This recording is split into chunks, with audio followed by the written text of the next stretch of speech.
right, welcome everyone. This is Module 3, Psychology. In this video, I'm going to talk about the common mistakes beginners make when trading.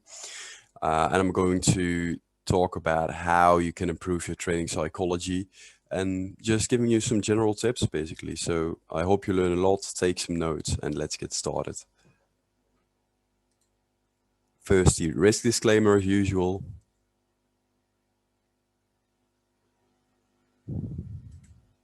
Now, table of content. First, I'm going to talk about what is trading psychology because there are some misconceptions about this. Next point is common psychological issues in trading, then how to fix your psychological issues, and then a recap at the end. So, what is trading psychology? Trading psychology basically means the mindset you have with trading. And it goes way deeper than that, but it's all about how you look at trading, what your beliefs are about trading, but also the emotions you get when trading and how you cope with those emotions, how you use those emotions in trading. And that's very important because a lot of people say trading is 90% psychology. I disagree with that, but I do believe that it's an important part of your trading, because even if you have a profitable strategy, if your mind is not right, you will not be able to execute that strategy and you will be making mistakes and you will be losing money. So it's like I said earlier, it's all about two components, and that's a strategy with an edge, but also you are the edge. You should be able to execute your strategy, your edge, without making any mistakes. And that's what trading is all about. So the first part, creating the trading edge, that's what we've covered in module 1, basically. And this is going to be about managing yourself and you becoming the edge in trading. So that's what trading psychology is all about. It's all about making sure you can execute your edge without making mistakes. And even if you lose 5 times in a row, that you're still able to keep trading the same as you did before those 5 losses. And that's very important. And once you're past the stage of making adjustments after losses and making emotional mistakes, once you get through those drawdowns and make a new high in your equity curve, then you are really, really a great trader.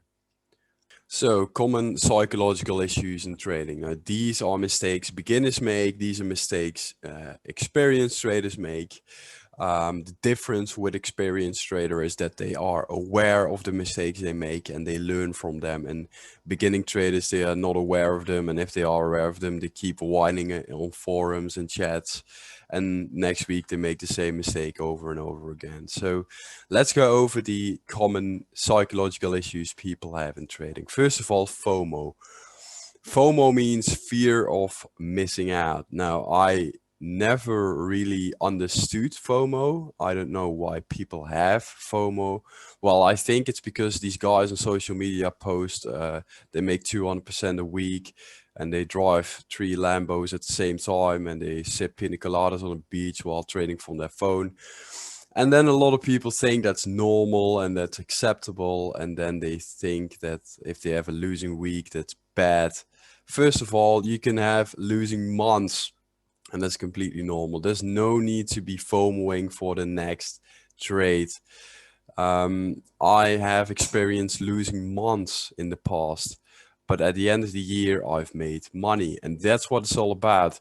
Trading is not a regular job. You have to realize that it's not like you get income every single month. There will be months that you're not profitable.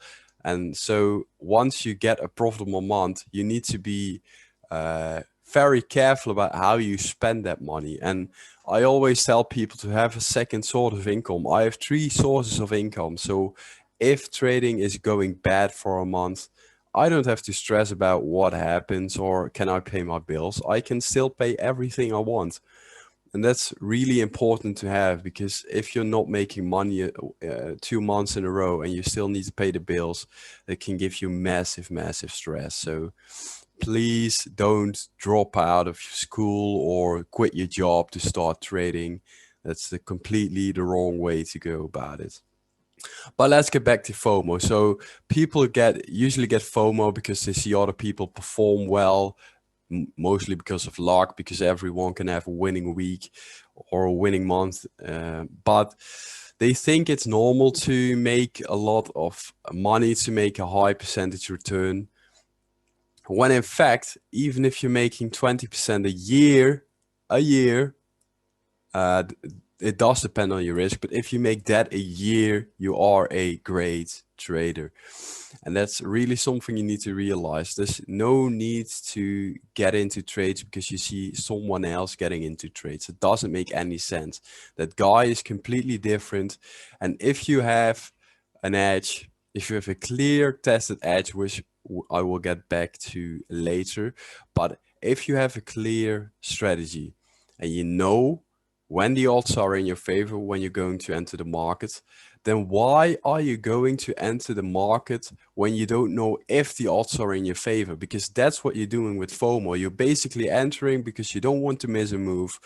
But in reality, you don't even know what the odds are of winning. You don't even know if it makes money in the long run. You're just trading because you want to feel like you're not missing out. And that's completely the wrong way to go about it. The only time you need to be trading is when you know the odds are in your favor. And that's based on the past years and years of data that you have done your testing. And that's really how you combat this problem. But I will get back to fixing those issues later. But that's all I have to say about FOMO. And it's completely normal to not take a setup for a week. Sometimes I take 3 trades a month. It happens. But I'm not just sitting there and, oh, I want to trade. No, I only trade when the odds are in my favor. And if that's not the case, I'm sitting there and I'm going to my journal to learn. I'm backtesting things to learn. And that's what you have to do. That's what the job is about. But don't FOMO in. Don't listen to these guys in their Lamborghinis because it's all bullshit. Focus on your process, and that's what matters.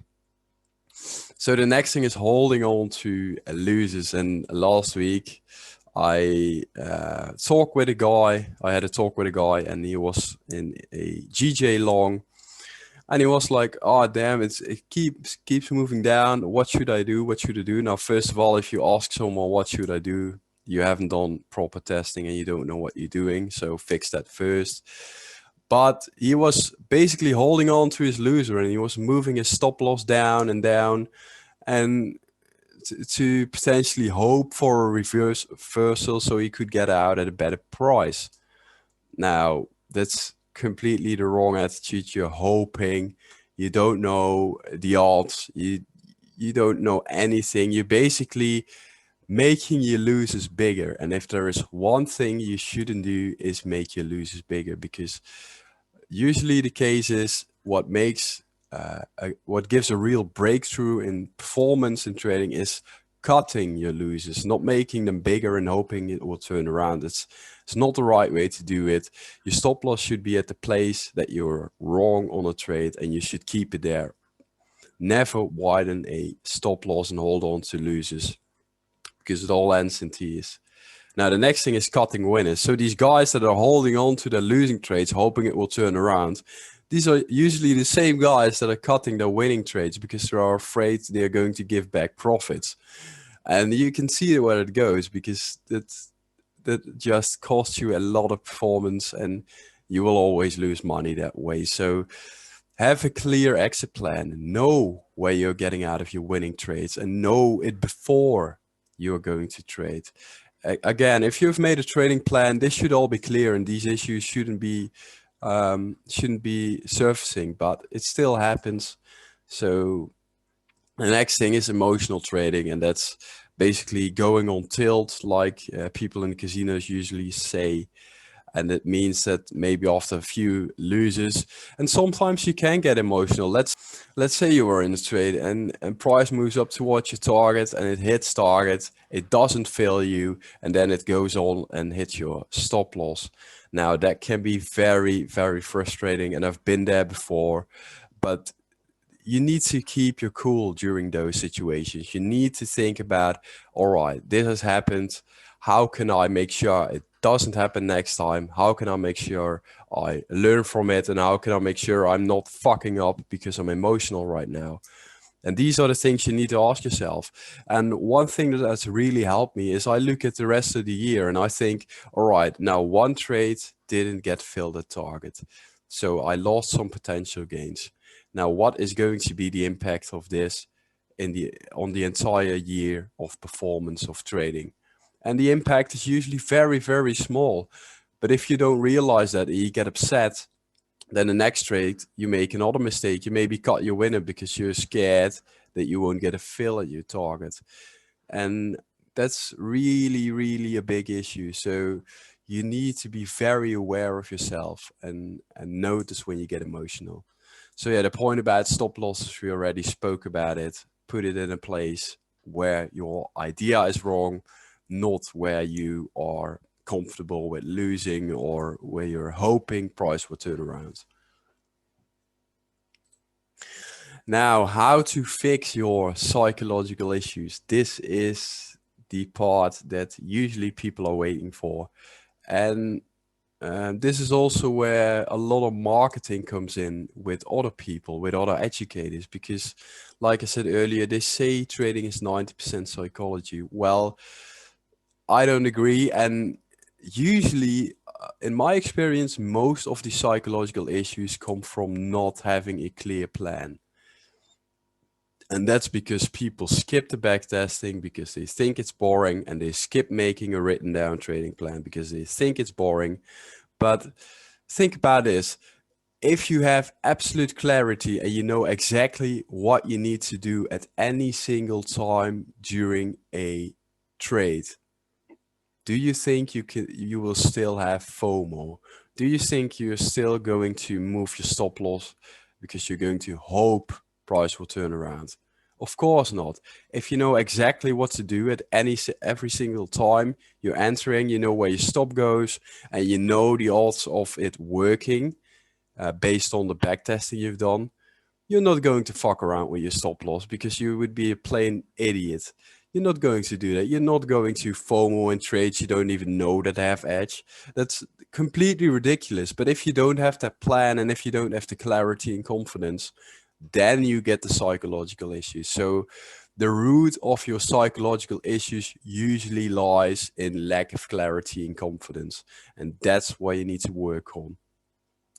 Now, there are other psychological issues which I won't go over.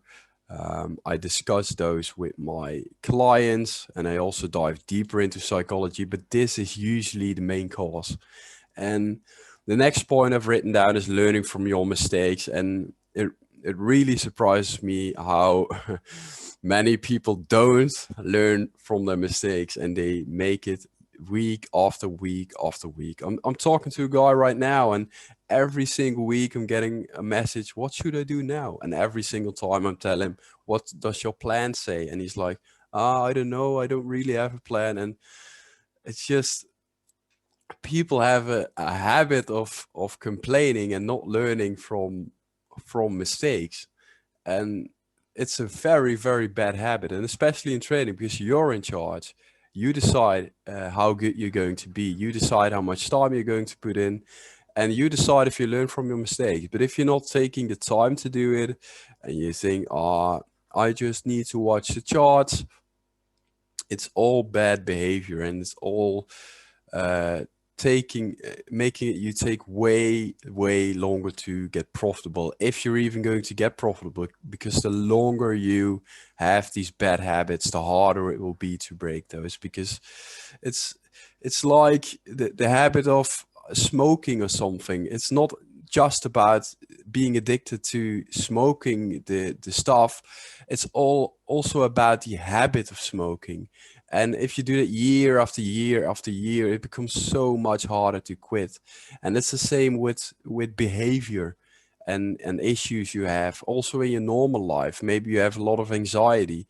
Well, yeah, maybe it's just a habit of doing a certain thing. And the more you do it, the harder it is to change it. So you need to learn from your mistakes as quickly as possible. And the only way you can do that is by journaling your issues and problems, which I spoke about in previous modules.